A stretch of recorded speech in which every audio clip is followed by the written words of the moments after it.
एक छोटा सा गलत काम पूरे जीवन की तपस्या पर कलंक लगा सकता है।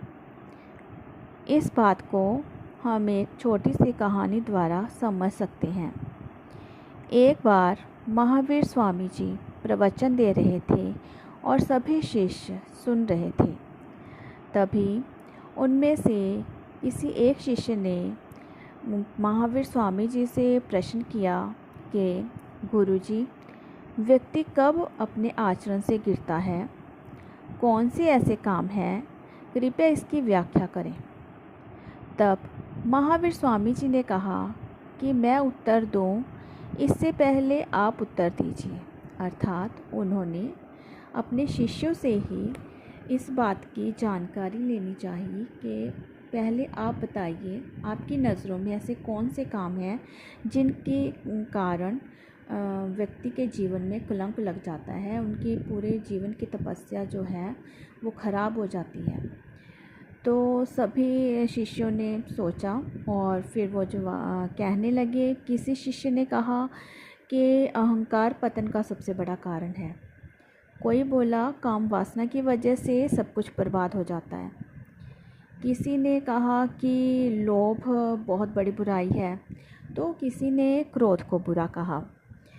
तब महावीर स्वामी जी ने कहा, किसी की बात को काटा नहीं बल्कि एक बात पूछी कि अगर हमारे पास एक कमंडल है, उसमें पानी भर दें और उसे नदी में छोड़ दें तो क्या वह डूबेगा? तब शिष्यों ने कहा कि नहीं डूबेगा।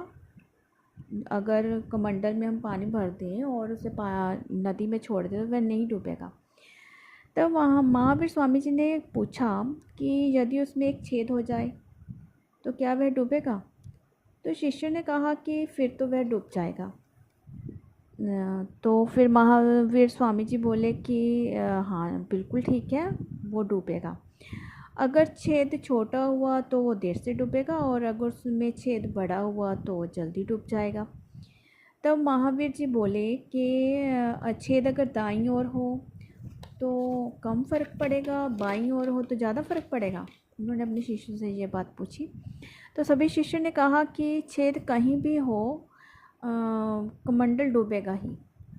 तब महावीर जी बोले कि बस यही बात है कि हमारा शरीर एक कमंडल की तरह है और बुराइयां छेद की तरह हैं।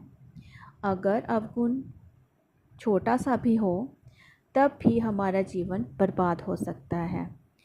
काम, क्रोध, लोभ, मोह, अहंकार, ईर्ष्या जैसी बुराइयों से हमारे जीवन जो है वो बर्बाद हो सकता है।